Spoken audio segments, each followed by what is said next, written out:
Muchas gracias, Oscar, por la introducción y por la invitación. Voy a hablar sobre la incierta charla de la incertidumbre, oscilaciones, primos y las naranjas de la feria. Este año creo que ha sido un año lleno de mucha incertidumbre para todos, entonces es bastante gracioso que uno de los primeros temas que me ha tocado investigar para mi tesis es lo que conocemos como el principio de incertidumbre en análisis de Fourier. Si vieron el resumen, el análisis de Fourier estudia fenómenos oscilatorios, y estos aparecen en todo lado en la matemática pura y aplicada y en la naturaleza. Puede ser, por ejemplo, una onda que representa un acorde musical o la corriente alterna, que es muy importante en la electrónica. Y el análisis de Fourier y las ondas pertenecen al mundo de la matemática continua, pero también se relacionan con el mundo de la matemática discreta, como teoría de números y geometría de Fantina. Tenemos también el principio de incertidumbre de Heisenberg de la mecánica cuántica, y también este principio se relaciona con la siguiente pregunta. Imagínense que tenemos un montón de naranjas del mismo tamaño. ¿Cómo las podemos acomodar, por ejemplo, en una caja gigante para optimizar el espacio?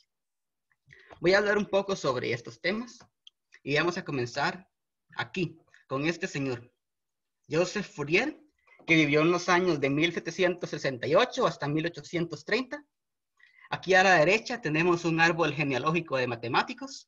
En matemática acostumbramos decir que el padre académico de un matemático es el matemático que lo orientó en su tesis. Entonces, por ejemplo, aquí está Fourier. Lagrange fue profesor de Fourier, Euler fue profesor de Lagrange, Fourier profesor de Dirichlet, y así sucesivamente. Hace poco me di cuenta que Fourier resulta ser mi tatarabuelo académico. O sea, fue el orientador del orientador como 10 veces hasta llegar a mi orientador. Fue bastante divertido cuando lo descubrí. Entonces, uno de los trabajos más influyentes de Fourier es este libro, publicado en 1822, La teoría analítica del calor.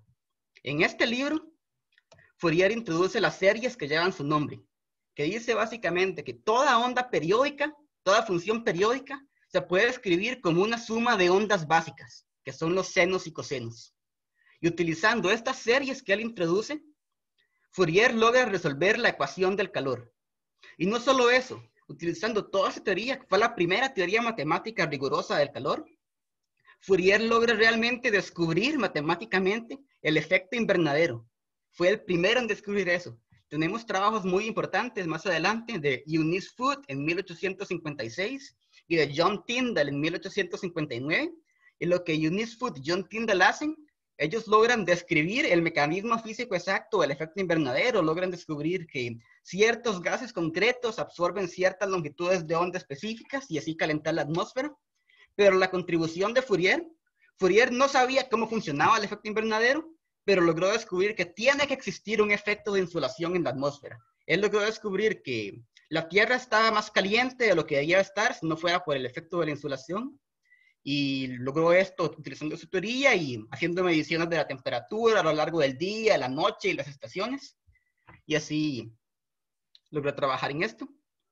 Y entonces en este libro nace el análisis armónico, toda una gran área de la matemática pura actual, que comienza con el análisis de Fourier, pero ahora incluye otro montón de áreas relacionadas y se relaciona con otro montón, como la teoría de números, las ecuaciones en derivadas parciales, el análisis de señales, etc. Para dar un ejemplo de cómo funciona esto, vamos a hacer un análisis de Fourier para el acorde de La mayor. Lo que vemos aquí en la pantalla representa el acorde de La mayor. Puede ser la función, por ejemplo, de una onda de sonido que escuchamos cuando escuchamos el acorde. Entonces, como sabemos, el acorde de La mayor está compuesto por 3 notas. La, Do sostenido y Mi. La nota de La es una onda que oscila a 440 oscilaciones por segundo. Do sostenido tiene esta frecuencia y Mi tiene una frecuencia mayor, esta frecuencia de acá. Y entonces tenemos una onda complicada como esta, que es un acorde, y el acorde lo dividimos en sus 3 frecuencias básicas, sus 3 notas, La, Do sostenido y Mi. Y cada nota, cada frecuencia básica, la representamos mediante un seno, que es una onda sencilla como esta. Esto es lo que es el análisis de Fourier. Cogemos una función complicada y la dividimos en sus frecuencias simples. Como vemos aquí en este acorde, hay unas partes que son más pequeñas y otras partes que son más grandes, mientras que aquí las ondas sencillas son como todas parejas. Eso sucede, por ejemplo, porque los picos de una de las notas se pueden combinar con los picos de otra para formar una parte grande, o al revés, los picos de una frecuencia se pueden combinar con los valles de otra para obtener un cancelamiento y formar una parte pequeña. Entonces, en análisis de Fourier, análisis armónico, nos gusta estudiar fenómenos oscilatorios como estos y entender el cancelamiento que ocurre a partir de esos fenómenos oscilatorios. Entonces, esto es lo que es análisis de Fourier. Nos gusta representar un objeto complicado como una suma de objetos más sencillos. Para poner otro ejemplo, tenemos el procesamiento de señales. Tenemos la corriente alterna, que es la corriente que nos llega a la casa, muy importante en la electrónica, y se caracteriza porque la magnitud y el sentido de la corriente está oscilando. Cuando hablamos de oscilaciones, ahí es donde está el análisis de Fourier, y por eso es importante para analizar esto. Por otro lado, tenemos esta pregunta: ¿cómo podemos hacer para codificar un archivo de audio o una imagen en una computadora? Lo tenemos que guardar mediante ceros y unos, por ejemplo, en bits para guardarlo en una computadora. Tenemos que codificar la información de la imagen y del audio de alguna manera. Entonces, ¿cómo logramos eso? Queremos hacerlo de una forma que ocupe el menor espacio posible en el disco, pero que luego podamos recuperar la imagen y el audio con la mayor calidad posible. Entonces, esto al final es un problema de optimización de Fourier. Resulta que el ser humano solo puede escuchar sonidos de ciertas frecuencias. Si un sonido es demasiado agudo o demasiado grave, no lo podemos escuchar.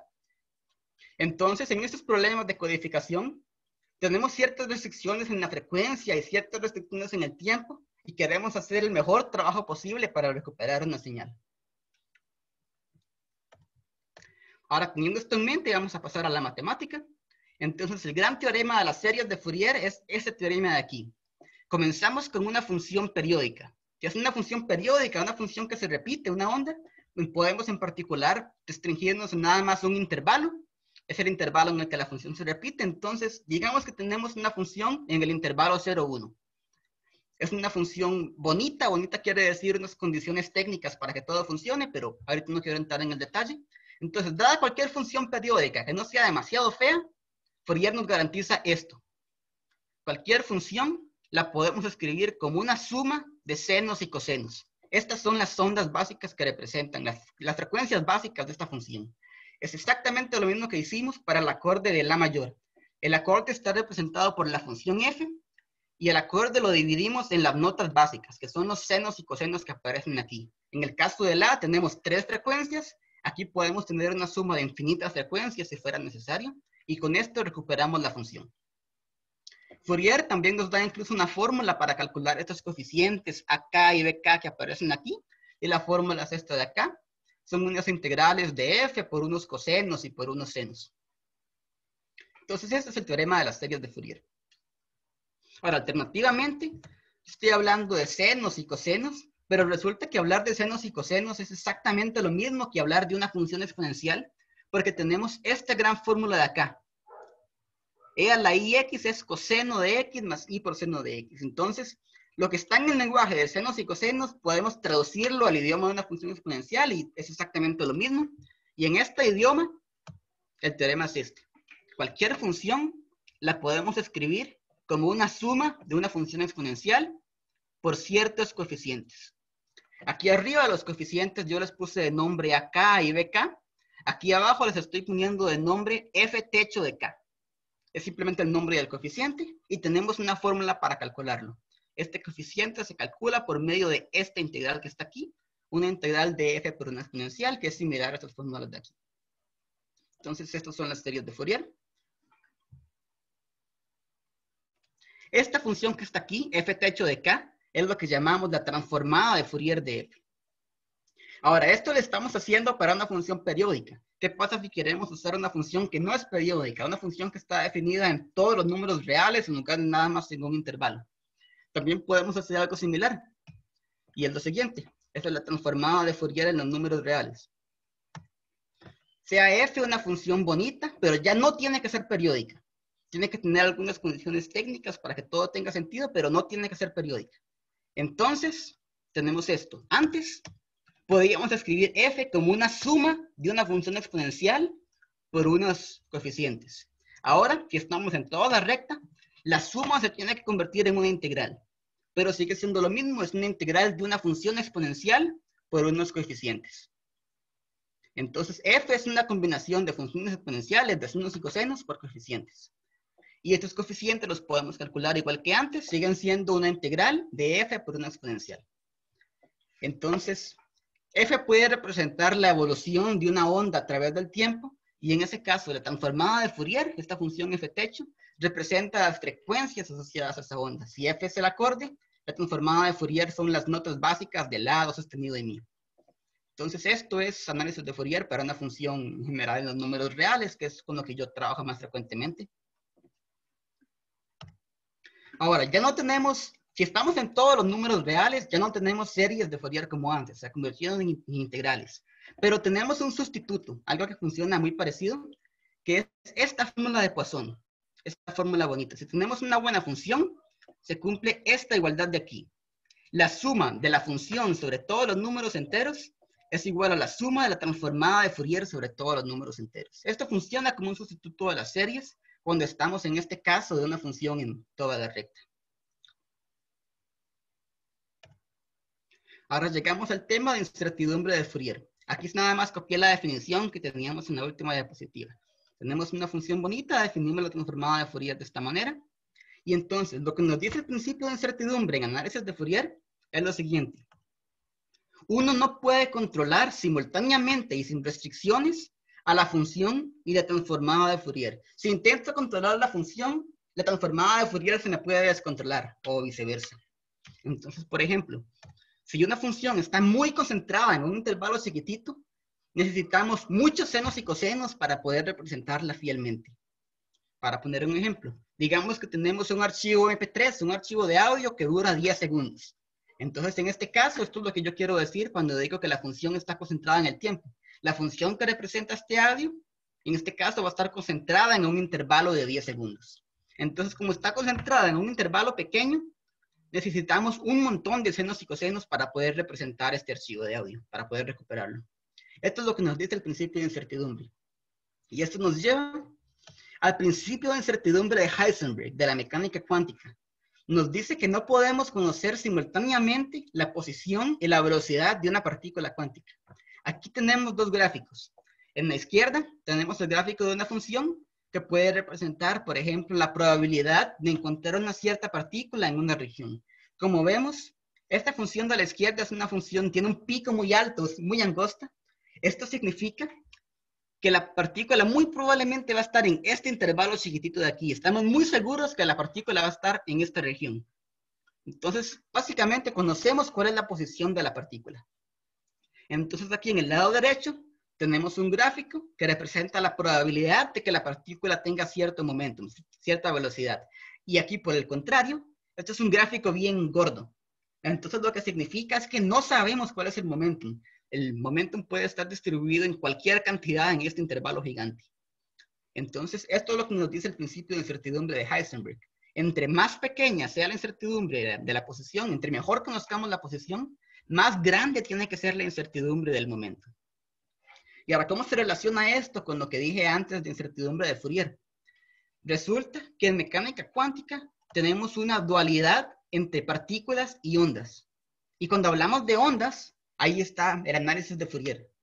Y no solo esto, resulta que el momentum de una onda es proporcional a la frecuencia de esta onda. Y como dijimos antes, la frecuencia se representa por medio de la transformada de Fourier. Entonces, si el momentum es proporcional a la frecuencia, estamos diciendo que el momentum de una partícula, de una onda, lo representamos por medio de la transformada de Fourier. Y entonces, según lo que dijimos antes, si podemos controlar a una función, no podemos controlar la transformada de Fourier.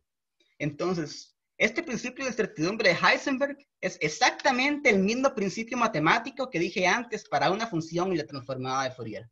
Si aceptamos la dualidad de onda y partícula de la mecánica cuántica, el principio de incertidumbre de Heisenberg es una consecuencia matemática inevitable, así como si aceptamos las leyes de Newton y la ley de la gravitación universal, una consecuencia matemática es que los planetas tienen que estar orbitando en elipses alrededor de otro. De la misma manera, este principio de incertidumbre es una consecuencia matemática de esta dualidad entre ondas y partículas. y no tiene que ver con la tecnología ni con la manera en la que medimos. Entonces, resumiendo, tenemos el principio de incertidumbre de Fourier, que se relaciona con un montón de temas y un montón de áreas. Por ejemplo, en música, con el ejemplo de música, lo que nos dice es lo siguiente. Digamos que tenemos una guitarra y estamos intentando afinar la guitarra. Entonces estamos tocando dos cuerdas de la guitarra y queremos ver si tienen la misma nota, si están afinadas. Lo que nos dice el principio de incertidumbre en este caso es que si las notas están muy cerca una de la otra, vamos a tener que escucharlas por un mayor periodo de tiempo para poder determinar si son la misma nota o no. Claro, esto puede depender del oído de cada persona, pero lo que significa esto es que hay un límite matemático del cual no se puede pasar. Entonces, entre menor sea la diferencia en la frecuencia, mayor va a ser la diferencia en el tiempo, que es el principio de incertidumbre de Fourier. Hay una dualidad entre tiempo y frecuencia, y de la misma manera en mecánica cuántica hay una dualidad entre posición y momento. Y de la misma manera, en procesamiento de señales electrónicas, tenemos restricciones en tiempo y frecuencia con la cual queremos recuperar una señal. Similarmente, este principio de incertidumbre aparece un montón en la matemática pura, en problemas teóricos de optimización de Fourier, y estos problemas tienen un montón de aplicaciones a un montón de áreas diferentes, como la teoría analítica de números, la teoría de números primos, la teoría de la función Z de Riemann, la teoría algebraica de números, la teoría de empacamientos de esferas, sphere packings. Este es el famoso problema de las naranjas. Tenemos un montón de naranjas del mismo tamaño. ¿Cómo las acomodamos para optimizar el espacio? Resulta que esto está relacionado con análisis de Fourier y con el principio de incertidumbre. Ahora voy a hablar un poco más sobre estos otros temas.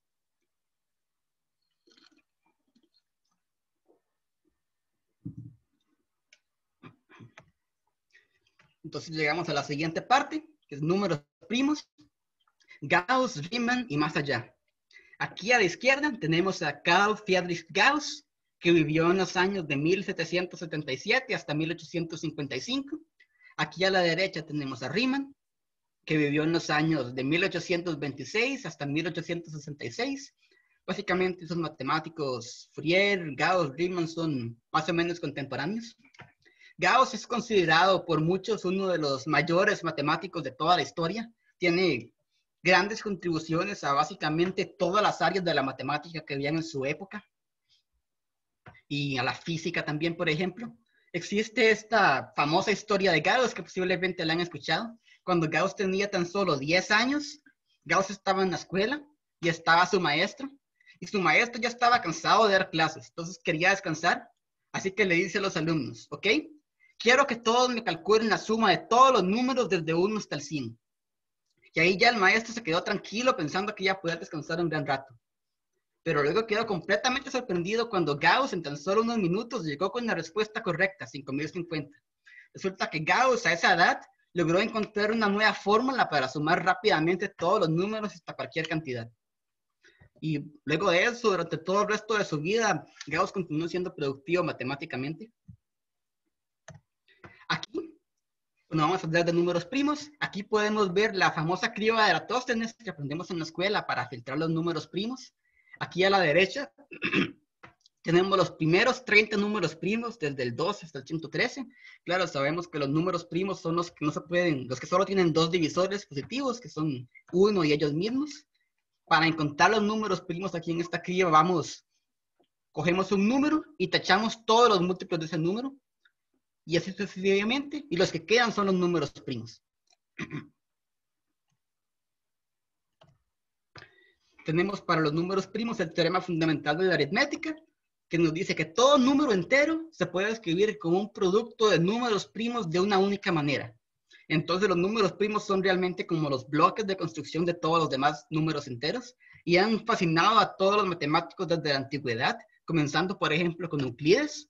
Euclides demostró que existen infinitos números primos. Entonces, ok, sabemos que son infinitos, pero ¿cuántos números primos hay? ¿Qué tantos hay? Por ejemplo, ¿cuántos números primos hay desde 1 hasta 1.000.000? Podemos responder eso, podemos estimar eso. Entonces, vamos a llamar pi de x a esta cantidad. Pi de x va a ser la cantidad de números primos menores a x. Entonces, queremos saber cuánto es pi de 1.000.000, por ejemplo. Gauss se interesó en esta pregunta, y Gauss, siendo todavía muy joven, comenzó a analizar tablas de los primeros 3 millones de números primos, y solo analizando las tablas y hasta descubrir patrones, logró encontrar una respuesta. Logró llegar a la siguiente conjetura. La cantidad de números primos menores a x es aproximadamente igual a x sobre el logaritmo de x. Esto es una igualdad asintótica, quiere decir que el cociente de los dos converge a 1 cuando x se va para infinito. Cuando yo aprendí este resultado por primera vez en el colegio, siempre me quedaba sorprendido de ¿qué tiene que ver este logaritmo con esto? ¿Cómo tenemos números primos por un lado, un logaritmo por el otro, una función continua? ¿Qué tiene que ver? Me parece como muy místico. ¿Por qué aparece un logaritmo? Para entender qué significa esto, no es en realidad por nada místico en el logaritmo, es una cuestión de tamaños. Para entender esto, podemos pensarlo de esta manera. Podemos pensar en el nivel de poder de las funciones. Tenemos una variable x que podemos pensar que es un número muy grande. Entonces podemos imaginar, por ejemplo, que la raíz cuadrada de x es Goku. Tenemos entonces a x. X es mucho más grande que la raíz cuadrada de x. X se gorrea la raíz cuadrada de x. Y cuando digo que se gorrea, quiero decir que el cociente de los dos se va para infinito. Entonces podemos pensar que x es como Goku Super Saiyajin, que es mucho más poderoso que Goku. X le gana por mucho la raíz de x. Similarmente, tenemos x al cuadrado, es mucho más grande que x, el cociente se va para infinito. Podemos pensar que esto es como el Goku Super Saiyajin 2. Luego, por último, tenemos aquí la función exponencial, que le gana a cualquier potencia de x. Lo dividimos entre cualquier x a la 1.000.000 y todavía se va para infinito. Entonces, podemos pensar que esto es como Goku Super Saiyajin Dios. Pero arriba de todos, tenemos una función. Todo el mundo se gorrea a una pobre función. Esta función pierde contra todo el mundo. Se va para infinito, pero muy, muy lento. Si la comparamos con cualquier potencia de x, esta función es demasiado pequeña. Y es el logaritmo de x. Entonces, para entender el teorema de los números primos, teniendo esto en mente, x sobre el logaritmo de x es como tenemos a Goku Super Saiyajin y le quitamos el poder de Krillin. Entonces, no le estamos quitando casi nada. Es como lo mismo. Sigue siendo como x. Entonces, esto lo que significa es que es una cantidad, es más pequeña que x porque lo estamos dividiendo entre algo que va para infinito. Es mucho más pequeña que x sobre 9.000, por ejemplo, sobre cualquier otro número. Entonces, es bastante más pequeño que x, pero no por mucho, porque el logaritmo casi que no le estamos quitando nada. Esto es todavía mucho más grande que x a la 0.99, por ejemplo. Entonces, esto es lo que significa. La cantidad de números primos es algo que es mucho más pequeño que x, pero mucho más grande que x a la 0.99, por ejemplo. Esto es lo que significa. Entonces es una cuestión de tamaños y no nada sobre una estructura mágica en el logaritmo. Ahora vamos a hablar sobre la función z, una función muy bonita. Fue estudiada primero por Euler, pero luego fue analizada mucho más profundamente por Riemann. Por eso la llamamos la función z de Riemann. Entonces, para s mayor que 1, podemos definir la función z de esta manera. Va a ser una serie infinita, va a ser esta suma de 1 sobre n a la s. Si s fuera 1, por ejemplo, esto sería la serie armónica que sabemos que diverge, pero para s mayor que 1, esta serie converge, entonces esta función tiene sentido. Resulta que Euler se da cuenta de que esta suma que está aquí es igual a un producto sobre todos los números primos. Y esto es simplemente el teorema fundamental de la aritmética, porque sabemos que todos los números enteros se pueden escribir como un producto de números primos. Entonces, si expandimos este producto que está aquí a la derecha, todos los números enteros, va a salir una expresión grande, pero todos los números enteros van a aparecer exactamente una vez al expandir este producto, por el teorema fundamental de la aritmética. Entonces, esta igualdad que esté aquí es equivalente al teorema fundamental de la aritmética. Y aquí, en esta pequeña igualdad, es donde nace toda el área de la teoría analítica de números. Tenemos una función continua, una función de análisis aquí en la izquierda, y en la derecha tenemos números primos. Análisis igual primos. Y aquí tenemos entonces una manera de definir analíticamente qué significa ser un número primo. ¿Cómo trabajamos con números primos si queremos trabajar con funciones continuas analíticas? Y aquí está la respuesta para esto. Manipulando esta identidad es como podemos encontrar información sobre números primos trabajando con la función z. Ahora, más adelante, Riemann se dio cuenta de que podemos considerar esta función como una función sobre todos los números complejos y no solo los números reales. Y al hacer eso pasan cosas muy especiales. Resulta, por ejemplo, podemos pensar que los ceros de la función z son las armonías de los números primos, en un sentido como de análisis de Fourier. Y aquí regresamos de nuevo al primer tema. Los ceros de la función z son como los coeficientes de Fourier de la serie de los números primos, bajo un cambio de variable. Entonces tenemos esta relación entre ceros de la función z, análisis de Fourier y números primos. Si tenemos información del uno, podemos encontrar información del otro. Y de nuevo, esto es en un sentido muy literal. Para alguien que ha llevado un curso de cálculo con variable compleja, por ejemplo, esto no va a ser mucha sorpresa, porque tenemos teoremas como el teorema del residuo o el principio del argumento, que nos dicen que la integral de una función analítica se puede escribir como una suma sobre los ceros y polos de esa función. Entonces, comenzando con la función z, utilizando esta identidad de aquí, realizamos una transformada de Fourier bajo un cambio de variable. Por un lado vamos a obtener los ceros de la función z. Los ceros son los puntos en los que esta función es igual a 0. Y por otro lado tenemos la serie de los números primos, que están relacionados de esta manera. Entonces, con esta relación, si queremos probar el teorema de los números primos, por ejemplo, lo único que tenemos que hacer es escuchar esta música de los números primos. Tenemos que determinar dónde están los ceros de la función z. Y con esto podemos demostrar este teorema. Y entonces queremos ver cuáles pueden ser los lugares en los que están los ceros de la función z. Y para comenzar a verlo, podemos regresar a esta identidad. Resulta que cuando s es mayor que 1, o en realidad cuando la parte real de s es mayor que 1, podemos escribirlo como un producto de cosas que no son 0. Y un producto de cosas que no son 0 no puede ser igual a 0. Y eso nos dice que la función z nunca puede ser 0 en esta región blanca de aquí. Cuando la parte real de x es mayor que 1, la función z nunca es 0. Y con solo esa información y un poquito más de trabajo, podemos utilizarla para demostrar el teorema de los números primos. Es una consecuencia de que no hay ceros en toda esta región aquí de la derecha. Esa es esta relación entre ceros, primos y análisis de Fourier. De la misma manera, utilizando algunas simetrías, podemos verificar que no hay ningún cero de la función z aquí del lado izquierdo, en esta parte blanca. Entonces, todos los ceros de la función z tienen que estar en este pedacito aquí chiquitito en el centro, esta faja azul. Esta faja azul se llama la faja crítica, que es donde la parte real de S está entre 0 y 1. Y hoy podemos demostrar que todos los ceros están en esta región pequeña. Pero Riemann pensó, ok, yo sé que todos los ceros están aquí, pero yo creo que en realidad todos los ceros están en esta línea roja que está aquí en el puro centro. Esto fue lo que dijo Riemann. Pero Riemann no lo pudo demostrar. Y eso es lo que hoy conocemos como la hipótesis de Riemann, que todos los ceros de la función z están en esta línea. Hasta hoy en día nadie lo ha podido demostrar y ahora es uno de los problemas más importantes de la matemática. Básicamente lo que significa es que todas las armonías de los números primos tienen que tener el mismo volumen. Y si eso sucede, podemos recuperar la mejor información posible sobre los números primos. Si esto fuera falso, significa que tiene que haber una conspiración muy extraña entre los números primos para que algunas armonías tengan mayor volumen que otras, y esto sería muy raro. Entonces, en general creemos que es verdad, pero nadie ha sido capaz de demostrarlo. Y es tan importante este problema que cualquiera que lo demuestre se gana $1 millón. Es uno de los 7 problemas del milenio. Y ahora llegamos finalmente al siguiente tema, empacamiento de esferas. ¿Cómo hacemos para acomodar naranjas?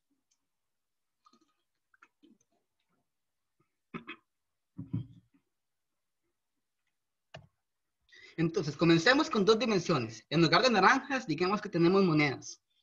Imaginemos que tenemos un montón de monedas del mismo tamaño, o sea, círculos que los queremos acomodar en una mesa grande, o sea, un plano infinito. Entonces, ¿cómo hacemos para acomodar las monedas y optimizar el espacio? Esa es la pregunta. ¿Cómo acomodamos círculos en el plano para cubrir la mayor proporción del plano? La respuesta ha sido conocida por los matemáticos desde los años 1900, pero ha sido conocida por las abejas durante milenios. Nos ganaron a los matemáticos. Para ver esto, esta configuración de puntos que está acá se llama el reticulado de los panales de abeja, the honeycomb packing en inglés. Resulta que la mejor manera de acomodar los círculos, de acomodar las monedas, es esta manera que vemos aquí en la izquierda. Podemos comenzar con un círculo en el centro, por ejemplo. Ponemos 6 círculos alrededor y estamos como formando hexágonos. Esta manera de acomodar en hexágonos es la mejor manera posible.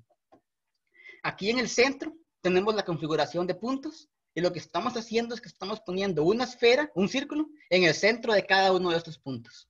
Una configuración de puntos así es lo que llamamos un reticulado. A la derecha tenemos un panal de abejas que, como vemos, están hechos con este mismo patrón. Son hexágonos acomodados de esta manera. Entonces los panales de abejas realmente optimizan el espacio con esas células que tienen. Entonces tenemos este teorema. Este teorema fue demostrado por Tu en 1890, pero habían unos pequeños agujeros en su argumento, entonces fue finalmente demostrado completamente por Todd en el año 1940. El teorema nos dice que la manera óptima de empacar círculos para cubrir la mayor proporción del plano realmente es esta, el reticulado de los panales de abeja. Y la proporción del plano que cubrimos de esta manera es aproximadamente el 90%.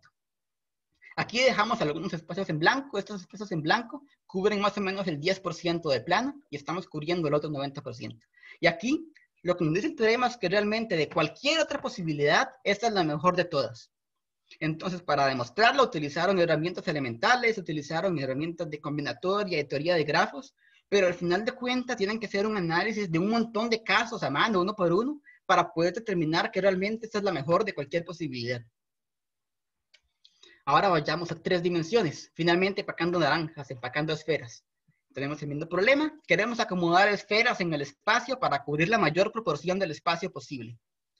Y la solución óptima es la imagen que he puesto varias veces, es esta que está aquí. Comenzamos con una estrategia similar a la anterior, comenzamos con el reticulado de los panales de abeja, hacemos un primer piso de naranjas aquí abajo con ese patrón, y luego hacemos un segundo piso, siguiendo la misma idea, pero cubriendo los agujeros que dejamos, por decirlo así. Entonces vamos como formando este tipo de triángulos, y esta va a ser la mejor forma de acomodar las esferas. Entonces tenemos este teorema. Este teorema fue mostrado por Hales en 1998. Entonces fue conocido por los matemáticos en esos años, pero conocido por cualquier persona que le haya vendido naranjas en cajas a los supermercados desde hace muchos siglos. Pero entonces la manera óptima de empacar esferas en 3 dimensiones es esta, y cubre aproximadamente 74% de plano. Hay una historia graciosa con ese teorema porque Hales lo publicó en 1998, pero Hales utilizó herramientas similares a las utilizadas por Todd, métodos de teoría de grafos y combinatoria, pero tiene que analizar un montón de casos y son tantos que no es posible analizarlos para ningún humano. Tuvo que utilizar una prueba asistida por computadora y tuvo que correr la computadora para que la computadora analizara todos los casos uno por uno para realmente mostrar que es la mejor de todas las posibilidades. Y entonces fue hasta el 2017 que esa prueba pudo ser verificada por completo. Utilizaron un segundo programa para demostrar que la primera demostración estaba bien, y luego utilizaron una tercera demostración a mano que demuestra que el segundo programa estaba bien, y ya con todo eso, ya los matemáticos quedaron convencidos de que la prueba finalmente realmente era correcta. Entonces fue conocido realmente por los matemáticos solo en 2017, a pesar de que sabíamos que esta era la respuesta, pero hasta recientemente pudimos mostrar que era la óptima de todas las posibilidades, utilizando computadoras. Ahora, eso sucede si queremos pensar en más dimensiones, más de 3 dimensiones. Ok, ¿qué significa esto? ¿Qué significa tener naranjas en espacios de 100 dimensiones y acomodarlas en un espacio así? Algo importante en la matemática es que muchas veces las cosas no tienen que ser lo que primero imaginamos que son. Podemos trabajar con definiciones abstractas y llegar a resultados, y esto puede ser importante porque en el futuro se pueden encontrar aplicaciones que nunca imaginamos que íbamos a tener con esas nuevas generalizaciones. Pues, por ejemplo, la geometría de altas dimensiones es muy importante para el desarrollo de algunos métodos estadísticos, por ejemplo, el método de mínimos cuadrados, que son importantes para cuestiones experimentales en la ciencia, para el problema de predecir cómo se va a comportar una curva en el futuro, dado los datos que tenemos hasta la fecha, lo cual puede ser, por ejemplo, predecir la curva del coronavirus, por ejemplo. Entonces, ese tipo de ideas pueden tener aplicaciones muy importantes que no nos imaginamos al principio. Estos métodos estadísticos no se relacionan directamente con el problema de las esferas, pero es un ejemplo de cómo la geometría de dimensiones altas puede ser importante. En este caso, para los métodos estadísticos tenemos un montón de datos y tenemos 100 datos. Lo podemos imaginar como si estuviéramos trabajando en un espacio de 100 dimensiones y así encontramos la curva que mejor se ajusta. Otro ejemplo que sí se relaciona con el problema de las esferas son los códigos que corrigen errores. Entonces imaginemos que yo les quiero transmitir un mensaje a ustedes por un canal digital, por un email, por ejemplo.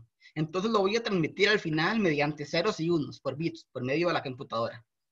Pero siempre hay problemas. Puede haber un problema en la señal, puede haber un lag, puede ser que yo les envíe un 0 y al final siempre hay una probabilidad de que ustedes reciban un 1. hubo una alteración en el código y recibieron el mensaje incorrecto. Y ahora, con solo eso, ya se podría corromper todo el mensaje que les envié y ya no pueden entender nada de lo que les dije. Y queremos que eso no suceda. Queremos crear un código que sea robusto, que de manera que incluso con errores todavía pueda ser descifrado. Entonces, en este caso, si tenemos, por ejemplo, un código de 8 bits, podemos pensar un código de 8 bits como un punto en un espacio de 8 dimensiones. Cada bit representa una dimensión. Y si queremos tener códigos robustos que se puedan entender incluso después de tener errores, queremos que esos puntos en un espacio de 8 dimensiones estén acomodados de la mejor manera posible, que es exactamente el mismo problema que acomodar esferas en un espacio de 8 dimensiones. Entonces, esto es un ejemplo de una aplicación de ese tipo de ideas. Entonces, bueno, para más de 3 dimensiones, tenemos un resultado de Kohn y Elkis, que además da una relación con análisis de Fourier. Y aquí es donde regresamos de nuevo al primer tema. Y el teorema es el siguiente. Ok, no se preocupen por los tecnicismos. Aquí lo importante es la relación, que lo voy a decir, pero vamos a ver el resultado. Comenzamos con una función. La función tiene algunas propiedades técnicas. Pero tenemos una función y la transformada de Fourier tiene que cumplir algunas propiedades especiales. Entonces suponemos que la función y la transformada de Fourier simultáneamente cumplen unas propiedades especiales. Estamos intentando controlar simultáneamente a la función y la transformada de Fourier. Esto es lo que el principio de incertidumbre nos dice que es algo difícil, pero entonces lo intentamos. Intentamos construir una función mágica con ciertas propiedades. Y si tenemos esta función mágica, entonces podemos concluir algo sobre el problema de las esferas. Podemos concluir que la densidad óptima de empacamiento de esferas de dimensión D puede ser cualquier dimensión, satisface esta desigualdad. La densidad óptima va a ser menor o igual al volumen de la bola, de radio R sobre 2. R es un parámetro que depende de esta función mágica. Entonces, ok, esto es un poco técnico, pero lo importante de todo esto es que tenemos una relación entre análisis de Fourier y el problema de acomodar esferas en el espacio de cualquier dimensión. Y esto fue el gran avance de Kohn y Elkis. Se publicaron en una de las revistas matemáticas más importantes, Annals of Mathematics, en el 2003. Y claro, para que esto funcione, necesitamos primero tener una función buena. La pregunta es, ¿cómo construimos estas funciones? Bueno, por otro lado, una de las herramientas principales para lograr obtener este resultado, tenemos que tener alguna manera de poder relacionar todas estas cosas. Estamos relacionando como papas con naranjas. Tenemos esferas por un lado de análisis de Fourier. ¿Cómo los relacionamos? La manera de relacionarlos es mediante esta fórmula. Es una fórmula que mencioné al inicio, la fórmula de Poisson. Yo la mencioné para el caso de una dimensión en los números reales, pero hay versiones para más dimensiones. Y hay versiones incluso para reticulados. Reticulados, recordemos, puede ser, por ejemplo, el reticulado de los paneles de abeja. Es solo una configuración, una cierta configuración geométrica de puntos. Si tenemos un reticulado, entonces tenemos una fórmula que nos dice que la suma de una función sobre los puntos de esa configuración de puntos, de ese reticulado, es igual a la suma de la transformada de Fourier, también sobre un reticulado. Entonces, lo importante de esto es que tenemos una relación entre una función, entre la transformada de Fourier y entre una configuración geométrica de puntos. Y aquí es donde está la relación entre todos estos temas. Utilizando esta forma y un poco de trabajo, es como Kohn y Elkis lograron llegar a este resultado. Y ahora, como dije, todavía está la pregunta, ¿cómo hacemos para construir funciones mágicas con las propiedades que queremos? Y aquí es donde entra esta matemática. Marina Viazovska, una gran matemática joven, es actualmente profesora de teoría de números en Suiza, y recientemente ella logró resolver este problema. Ella descubrió unas relaciones profundas entre análisis de Fourier y la teoría de formas modulares. Las formas modulares son un área de la matemática que se relaciona con teoría de números, análisis de variable compleja, herramientas algebraicas, y combinando todo eso, logró encontrar unas relaciones y los logra utilizar para construir funciones mágicas en dos casos específicos. En el caso de dimensión 8 y en el caso de dimensión 24. Entonces, en esos dos casos, ella logra construir una función mágica que da la respuesta exacta y soluciona completamente el problema de cómo acomodar esferas en 8 dimensiones y en 24 dimensiones. Gracias a toda esta maquinaria que ella desarrolla utilizando estas teorías. Y así ella logra resolver completamente el problema en estos dos casos. Que esto lo hizo en el 2016 también publicado en Annals of Mathematics, una de las mejores revistas, y es uno de los resultados más importantes de teoría de números con análisis de los últimos años. Entonces, con esto termino esta parte. Para terminar, solo voy a hablar muy brevemente sobre algunos resultados recientes sobre estas teorías de análisis de Fourier, incertidumbre y números primos. Entonces, con respecto al principio de incertidumbre, tenemos un trabajo del 2010 de Bourgain, Clozel y Kahane, y la pregunta que ellos hacen es, ok, sabemos que es difícil controlar una función y la transformada de Fourier, pero ¿será que podemos controlar la señal? ¿Será que podemos controlar si es positiva o negativa? ¿Podemos controlar que una función y la transformada de Fourier sean eventualmente positivas? Esa es la pregunta que ellos hacen, y ellos dedican a varias respuestas al respecto.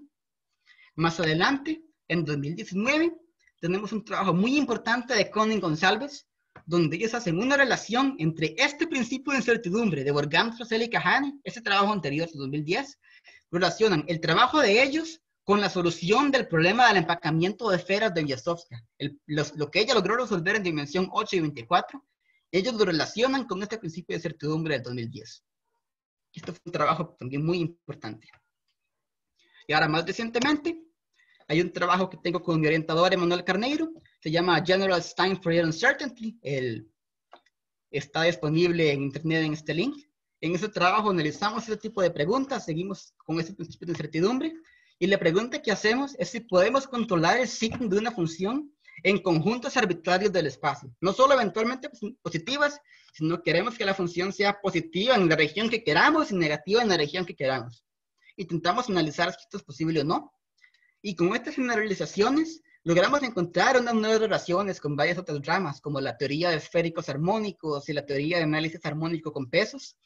Y utilizando estas relaciones, logramos desarrollar unas nuevas técnicas para obtener principios de incertidumbre y obtener incluso constantes Sharp. Constantes Sharp son las constantes óptimas que dan la respuesta exacta, la mejor respuesta posible para un problema. Y estas constantes Sharp que obtenemos con nuestras técnicas se relacionan con las constantes óptimas que obtuvo Biasovska para el problema de las esferas. Y entonces esto es lo que trabajamos en ese trabajo. Con respecto a trabajo sobre números primos, tenemos este gran resultado clásico. Se llama el postulado de Bertrand y fue probado por Chebyshev en 1852. Y nos dice que siempre hay un número primo entre x y 2x. Entre un cierto número y el doble de ese número siempre hay un número primo. Ahora, podemos hacer una pregunta. ¿Será que podemos encontrar números primos en intervalos más chiquititos, entre x y algo que sea más pequeño que 2x? Por ejemplo, entre x y 1.5x. ¿Será que hay un número primo ahí? Ahora, otra pregunta muy importante que podemos hacer es, queremos explorar cuáles serían las consecuencias de la hipótesis de Riemann. Hacer ese tipo de preguntas es una parte importante de la investigación matemática porque nos ayuda a descubrir cuáles son los límites de los métodos que tenemos hasta el momento. Entonces, asumir, por ejemplo, la hipótesis de Riemann y ver qué podemos obtener con eso es un trabajo importante en la investigación actual. Y si asumimos la hipótesis de Riemann, podemos mejorar este resultado de Bertrand y Chebyshev. Tenemos este resultado de Kramer, que lo demostró cerca de 1930. Siempre hay un número primo entre x y esta cantidad de aquí. Raíz de x, log de x más x. Esto que está acá es algo mucho más pequeño que 2x. De nuevo, por el nivel de poder de las funciones, esto es mucho más pequeño que x, que se correa esta cantidad. Entonces, todo esto es más pequeño que 2x. El problema es que tenemos aquí una constante c y no sabemos quién es. Podría ser un número gigante, podría ser 1.000.000.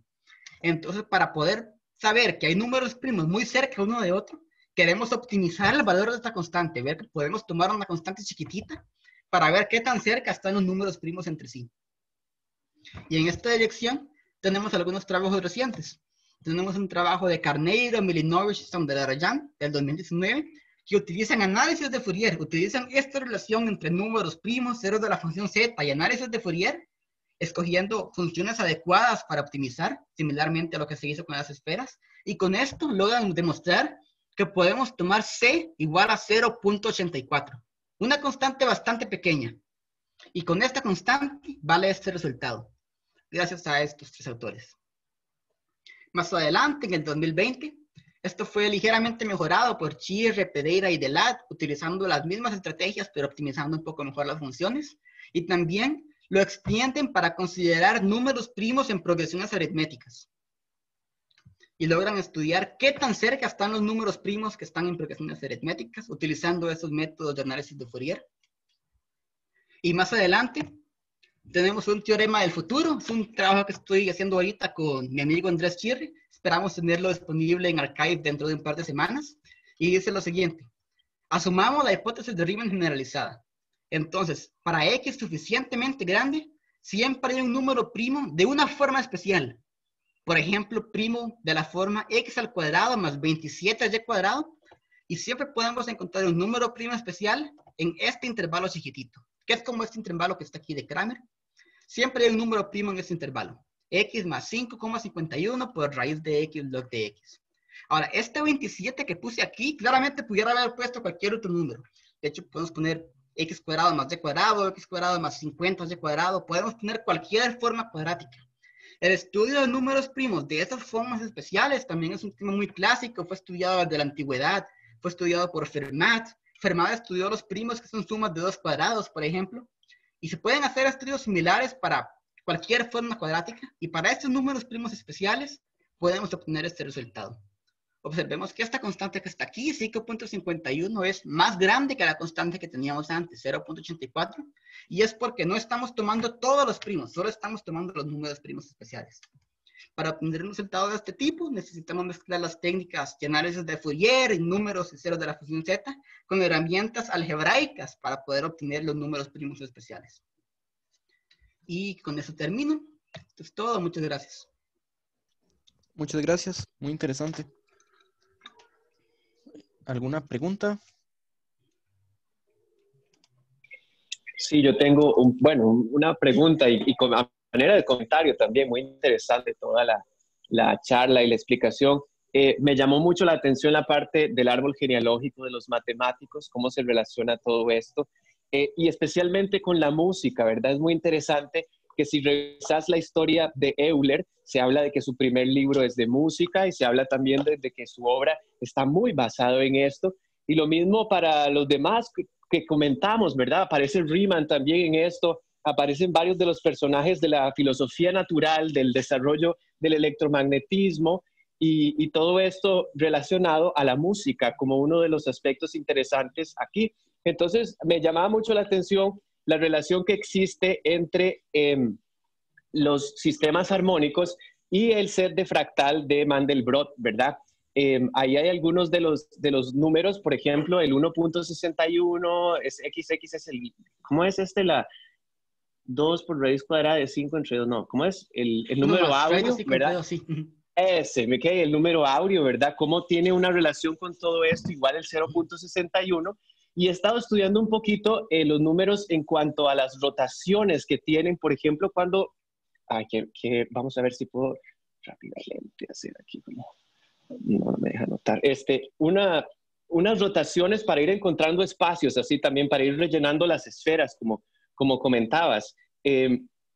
Aquí sí me deja hacer una anotación, yo creo. A ver si me da permiso. Aquí, como por ejemplo, si yo decidiera dar una vuelta completa ahí y ir rellenando, ¿verdad? Solamente mis círculos así, obviamente voy a tener un espacio muy empobrecido. Pero hay sistemas muy elaborados que permiten, ¿verdad? Ya cosas que te van a ir encontrando sistemas más completos de la distribución. Y lo que me he dado cuenta a partir de este estudio es que por así decirlo, las relaciones que hay entre intervalos armónicos y distribución en las dimensiones, todas son musicalmente significativas. Entonces es muy interesante observar esto y preguntarse realmente cuál es el rol, ¿verdad?, de la música dentro de todos estos desarrollos, porque históricamente toda esta línea de matemáticos y de científicos que menciona Oscar ha estado muy, muy conectada con esto, ¿verdad? Ahí está también Helmholtz, está Riemann, está también Ørsted, los de Euler, nos podemos encontrar también a a Faraday, ¿verdad? Newton también, inclusive, todos ellos utilizaban las escalas para hacer comparaciones y es muy interesante. Tal vez no se me ocurre exactamente una conexión con esto que dices del límite de la hipótesis de Riemann, pero me parece que en la línea del análisis del fractal de Mandelbrot, uno sí se puede encontrar un comportamiento muy interesante de esos números y probablemente con un análisis matemático como el que vos trabajaste encuentres cosas ahí. Muy interesante, muchas gracias por el comentario. No sabía que Euler también había trabajado con cosas relacionadas con música, sí, está muy interesante ver todas estas relaciones. Sí, en el primer libro él habla de música y así, ¿verdad? Hay una obra muy interesante de un autor llamado Peter Pesek que se llama Música y el hacer de la ciencia moderna y habla eso, de que Euler sí estaba muy dedicado a eso, inclusive sí en su primer libro se habla un poco, bastante de música, dice que él gastaba la mayoría de su tiempo libre en eso, ¿verdad? Ordenando intervalos y buscando una base matemática para implicar, digamos, esto. Él buscaba la melancolía o la tristeza en acordes, ¿verdad? Era una cosa como que estaban relacionando un poco ya la parte psíquica, emocional con las proporciones. Ah, sí, qué interesante. Voy a darle una ojeada a esos temas. Maravilloso, te agradezco mucho porque ha sido muy enriquecedor ver también ahí yo anoté todas las funciones y de todo, como mi formación es más en música y ciencias naturales, entonces para verlo desde el lado aplicado. Sí, gracias. A vos. Oscar, primero, qué linda charla. Como siempre, se explica súper bien y me mantuvo concentrada ahí. También quería hacerle una pregunta, no sé si podía devolver un poquitito. Era en los trabajos, espere, espera. Sí. Para ver si era ese. No, en la siguiente, en la 26. Ajá, ahí. Cuando usted habla, es súper pequeña. Cuando usted habla sobre Kramer, circa, no sé si lo estoy pronunciando bien, pero bueno, ahí lo que no entendí fue esto. Cuando él probó encontró esa relación de que había un primo entre esos números, Sí. él usó entonces la hipótesis de Riemann para probar eso, ¿o no lo usó? Sí, utilizó la hipótesis de Riemann. Si Ya. tuviera este resultado, esto implica la hipótesis de Riemann, de hecho, entonces sí, lo tuvo que son utilizar para aprenderlo. equivalentes.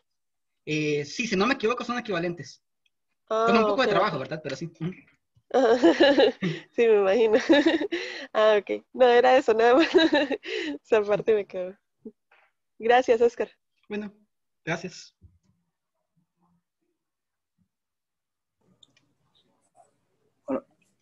Hola, Oscar. Hola. Pura vida. Que una pregunta. Que no sé si puede hablar un poco de qué tiene el 27 especial en su sí. No, en realidad el 27 fue nada más una decisión para la exposición. En el trabajo, lo hacemos para cualquiera, pero bueno, sí tiene algo de especial. Fermat trabajó con x cuadrado más y cuadrado, por ejemplo. Tenemos el teorema de Fermat, que dice que todos los números primos de la forma x cuadrado más y cuadrado son exactamente los números primos congruentes a 1 módulo 4. Y Fermat también trabajó con x cuadrado más 2y cuadrado más 3y cuadrado, tiene teoremas, y hizo una conjetura para 27y cuadrado. Y este es el primer ejemplo donde ya esto no es una unión de progresiones aritméticas, sino que la solución de los primos es algo más elaborado. Entonces, qué bueno. Sí, históricamente por eso lo quise poner, pero solo para ilustración, podemos hacerlo para cualquiera, solo que la constante de aquí depende de los parámetros de la forma cuadrática.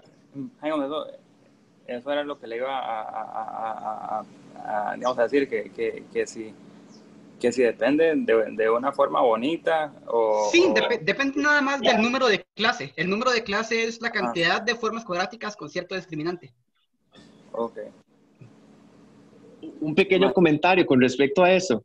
Es que el número 84 y el 27 ambos aparecen en el cuadro de el triángulo de Platón, ¿verdad? El triángulo lambda de Platón.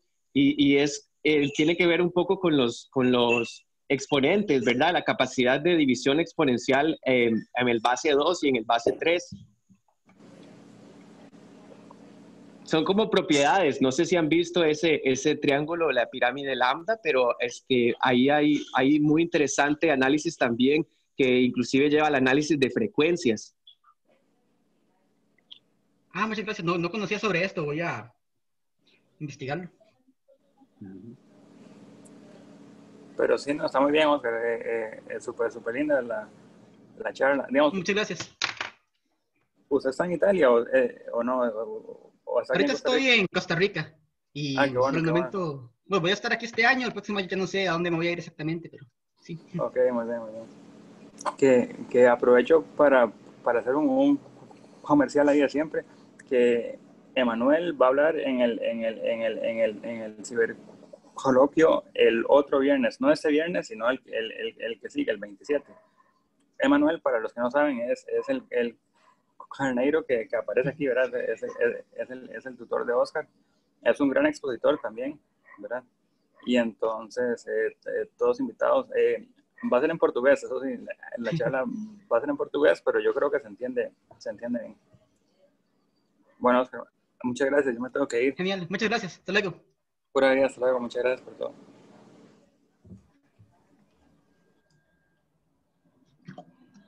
Creo que alguien está levantando la mano. Sí, yo tengo una pregunta, Oscar, mucho gusto. Muy bonita la charla, en realidad me gustó mucho la parte donde explica la relación de la hipótesis de Riemann con el análisis de Fourier.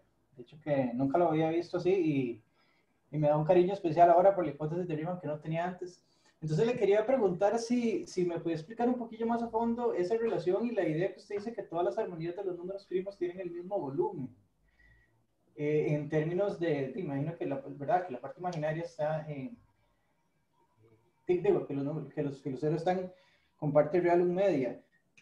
¿En qué se relaciona, digamos, la idea del volumen ahí con las armonías? ¿Usted podría profundizar un poquito en eso? Okay, vamos a intentarlo. Vamos a ver cómo hago para compartir una pizarra. Oscar, ¿sabe cómo puedo activar una pizarra? Bueno, vamos para aquí.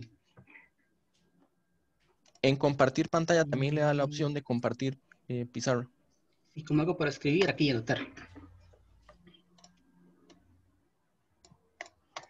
Ok, hay una relación más explícita entre los números primos y los ceros de la función z. Para ver esa relación nos podemos ver de esta manera. Primero, necesitamos considerar una señal que haga bulla cerca de los números primos y que se calle lejos de los números primos. Entonces, esa señal es lo que llamamos la función de von Mangold.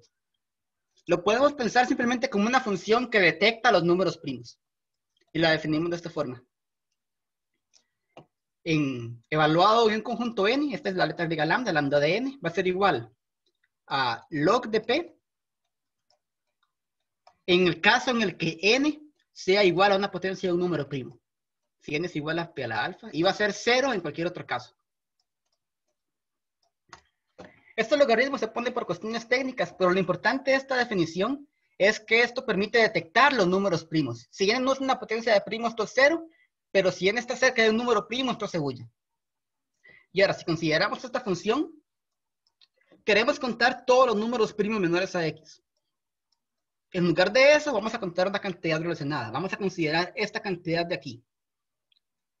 La suma sobre todos los enteros menores o iguales que x de esta función de von Mangold. Entonces, si esta función detecta los números primos, lo que estamos haciendo aquí es estimar esta cantidad de aquí. Si tenemos información sobre esto, tenemos información sobre esto. Entonces, para contar los números primos, solo tenemos que estimar esta cantidad. Y ahora, la relación entre los números primos y ceros está dado por esta fórmula, que se llama una fórmula explícita. Son las fórmulas explícitas de la teoría de números. Y nos dice esto. Esto es igual a x menos la suma sobre todos los ceros de la función z, todos los ceros, sí, de la función z, de una cierta cantidad. Una función exponencial. Más un pequeño término de error. Entonces, lo que tenemos aquí es una relación explícita entre números primos aquí en la izquierda, una función que hace bulla acerca de los números primos, y en la derecha tenemos información sobre los ceros de la función z. Con esta relación de aquí, podemos deducir lo que queramos podemos deducir, por ejemplo, el teorema del número primo. Y esta expresión que está acá, esta es una función exponencial. Esta función la podemos escribir. El valor absoluto de x a la rho de la función exponencial está dado por x a la parte real de rho. Simplemente por la fórmula de Euler, que e a la i zeta es coseno de zeta más i seno de zeta. Entonces el valor absoluto de esta expresión es x a la parte real. Entonces la hipótesis de Riemann, vamos a dibujar aquí. Aquí está el 0, aquí está el 1, y aquí en el centro está la línea crítica, un medio. La hipótesis de Riemann nos dice que todos los ceros están aquí en esta línea. Esto significa que la parte real tiene que ser igual a un medio. Eso nos está diciendo que la magnitud de esta expresión es x a la un medio, raíz de x. En otras palabras, la hipótesis de Riemann nos está dando información sobre la magnitud de esta expresión que aparece aquí. Entonces, esta expresión que aparece aquí es lo que yo me refería cuando decía las armonías. Son como los coeficientes de Fourier. En análisis de Fourier escribimos como una suma de funciones exponenciales. Aquí también tenemos una suma de funciones exponenciales. Y el volumen de las armonías, quiero decir la magnitud de esta expresión de aquí, que va a ser exactamente la raíz cuadrada de x si vale la hipótesis de Riemann.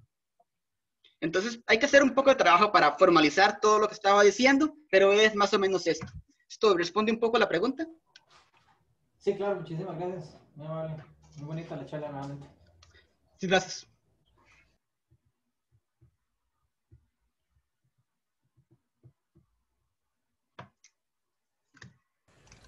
Hola, ¿podrías pasar el link que lo mostraste que estaba para leerlo?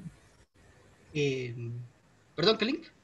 Había un link del teorema que estabas haciendo, de la generalización. Ah, vamos a ver.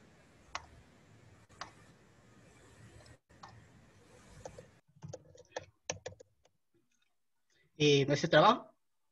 Ese menos. Claro, voy a ponerlo aquí en el chat. Dale, gracias. Bonita charla. Gracias. Vamos a ver cómo esto. Creo que tengo que dejar de compartir pantalla. Nada, muy agradecido, Oscar. Ahí más adelante te comparto ahí algunos, trafiquemos datos, un poquito Claro, más claro. adelante para ver si llegamos o si me ayudas un poquito a encontrarme matemáticamente con algunas cosas que ando buscando un poco más prácticas o intuitivas que he andado ahí viendo. Pero Genial, te genial. agradezco muchísimo. Tu trabajo es una maravilla. Muchísimas gracias. Muchas gracias.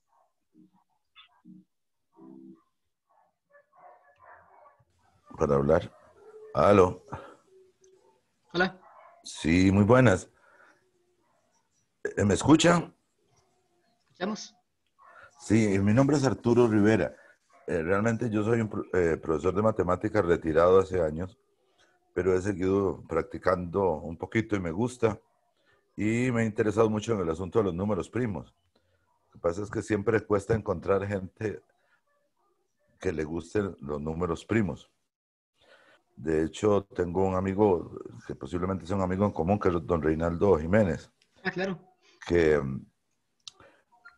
Y también ahí le pasé suena un poco jactancioso, pero es una conjetura que no tiene nada de jactancioso, lo que cuesta es demostrarlo, que es que todo número natural mayor que 4 es equidistante de al menos 2 números primos. Y eso lo tengo hace como 10 años, pero no había logrado terminar lo que yo considero la demostración completa. Y ya la tengo, entonces ahí estoy. Pero cuesta mucho encontrar gente que se interese en el tema y que sepa, y que tenga la opción también de accesar a niveles un poco más altos de matemática. Entonces, por eso quería posiblemente tener los contactos de ustedes y ver con quién puedo, alguien que se interese. Realmente es un poco complicado porque al demostrarse que todo número natural mayor que 4 es equidistante de al menos 2 números primos, se puede demostrar el Goldbach. Automáticamente se queda demostrado Goldbach. Pero eso suena muy fantasioso, sin embargo, si lo tengo y si alguien se interesa, con mucho gusto lo podemos compartir.